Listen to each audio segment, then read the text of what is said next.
All right, so 3-1, this is basic atomic structure and the isotopes. Hopefully you have a periodic table handy. We will give you one during the test, but you need one to do quite a bit of this. All right, first up is just reviewing the subatomic particles and where they're found and how big they are and what their charge is and so forth. So protons and neutrons, they're both found in the nucleus. Protons are positive, think P and P. Neutrons are neutral.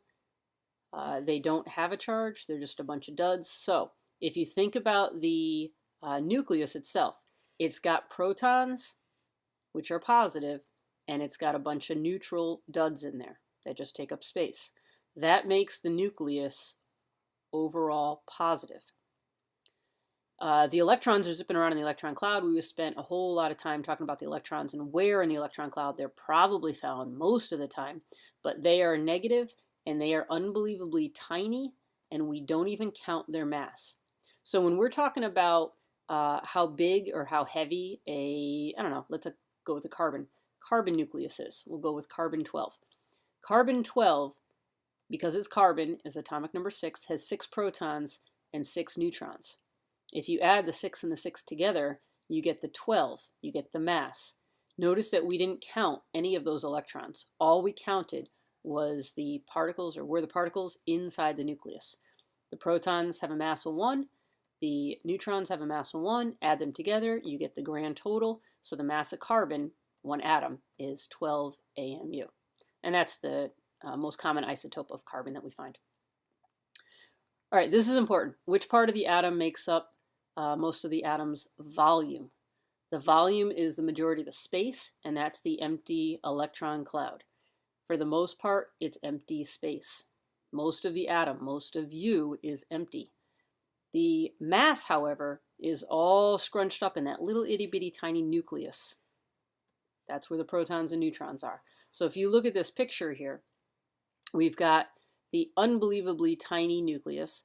Technically, the artist should not have drawn anything visible here, because if this is the size of the overall atom, this nucleus would be too small to be seen. But the artist wanted to show you that here's your protons and your neutrons, and they're in the nucleus, and the electrons are zipping around in the electron cloud. So the volume is around the outside here. The majority of the atom and the nucleus, the mass, is that little tiny, tiny space on the inside. Okay. All right, some other things that we need to know. Atom's atomic number is equal to the number of protons.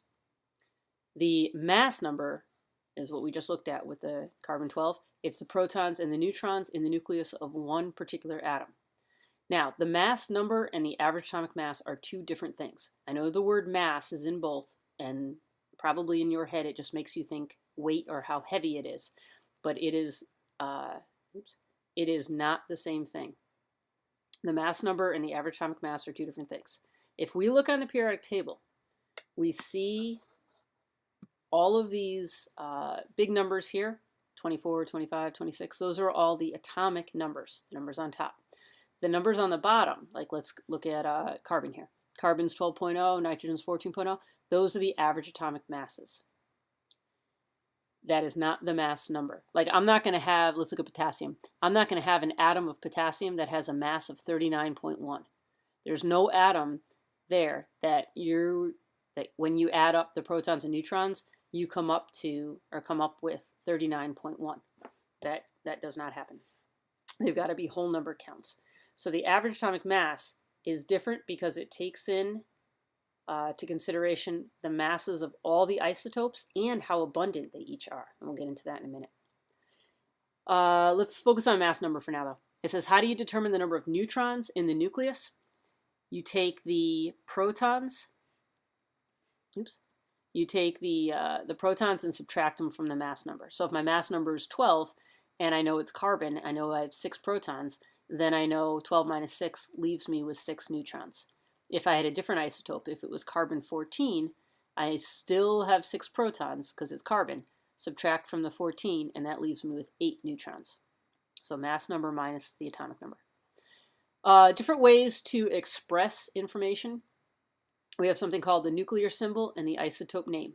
The nuclear symbol is the symbol, 2 letters, 1 if there's only 1, or 2, second letters always lowercase.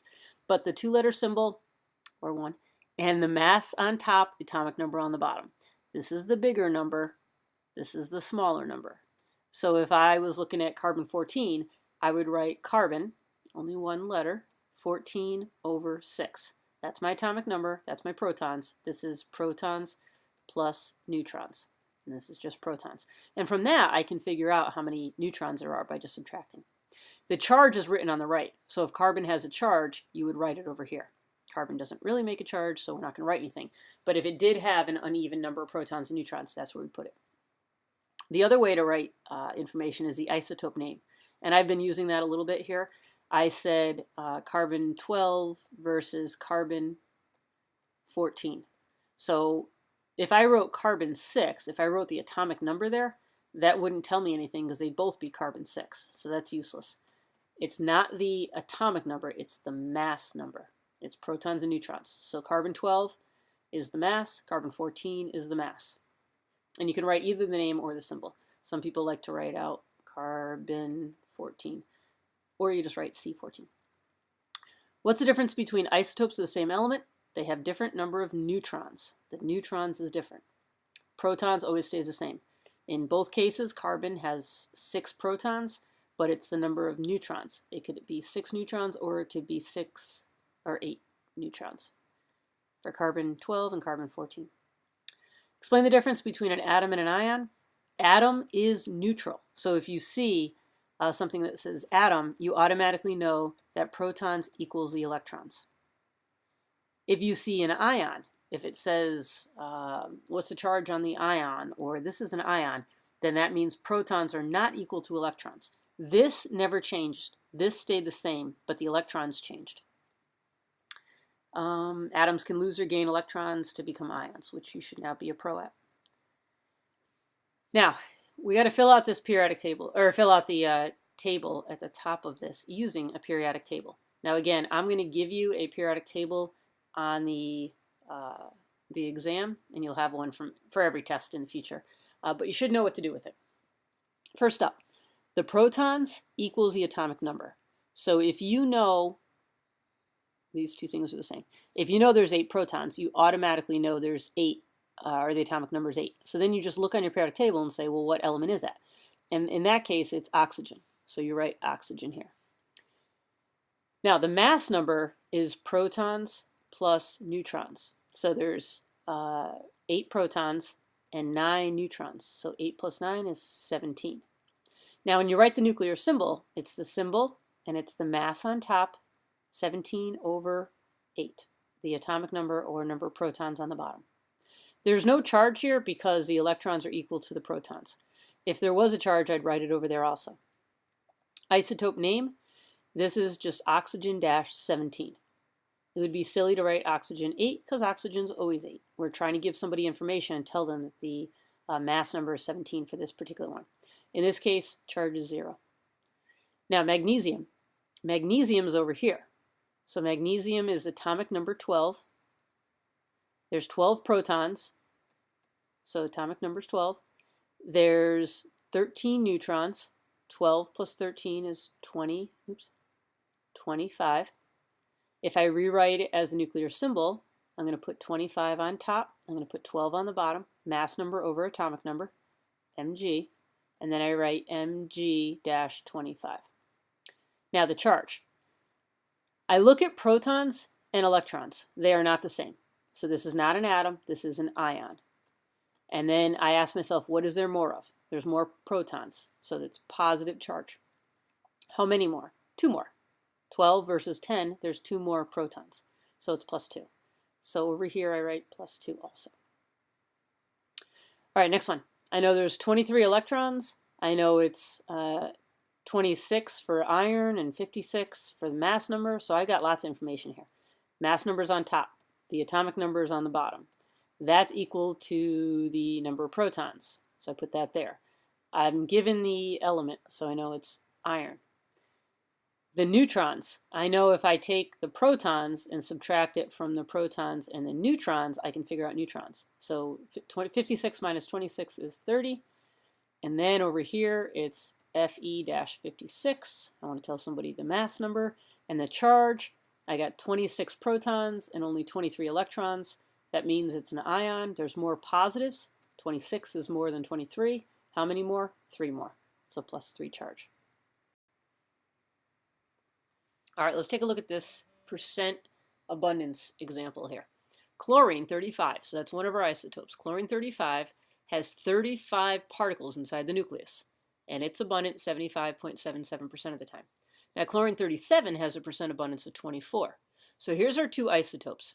We've got, and I recommend you do this, make a little number line, 35 and 37. This is my low, this is my high. This is my light isotope, only 35 particles. This is my heavy isotope, 37 particles. This one, 35, is abundant 75.77% of the time. This one's only found 24.23% of the time. So that means because they're not equally abundant, they're not 50-50. If I go out in nature and look for this one, look for that one, I don't find them equally. I find this one more. So this average, the average, is not going to be smack in the middle. It's not going to be 36. It would if they were found 50-50. But because they're not found 50-50, it's not going to be 36. So we have to do it, or think about percentages a new way. We're going to take a look at the percentage, and that's going to shift our average. This one is more percentage or more abundant, so our average gets shifted closer to this way. So it's going to be closer to the 35 than the 37. So let's look at our options here. It can't be, let's rule out all the ones that it can't be. It can't be 34.5 because it's got to be between 35 and 37. So it can't be this. And it can't be exactly 35 because it has to, the average is going to be brought up a little bit because it has to take into consideration that we do have another isotope, 37. So it can't be exactly 35. Now let's go to this side. It can't be 37.5. It can't be higher than your two values. That'd be like you taking quizzes and getting 35s, 36s, or 37s on all of them, and all of a sudden you get a grade of 37.5. Well, how do you get a grade that's higher than your top grade? So it can't be that. Now, it can't be 36 smack in the middle because they're not equally abundant. So that's wrong. It can't be 36.8. It can't be almost 37 because this one is very low. It's not found a lot in nature. So it can't be that.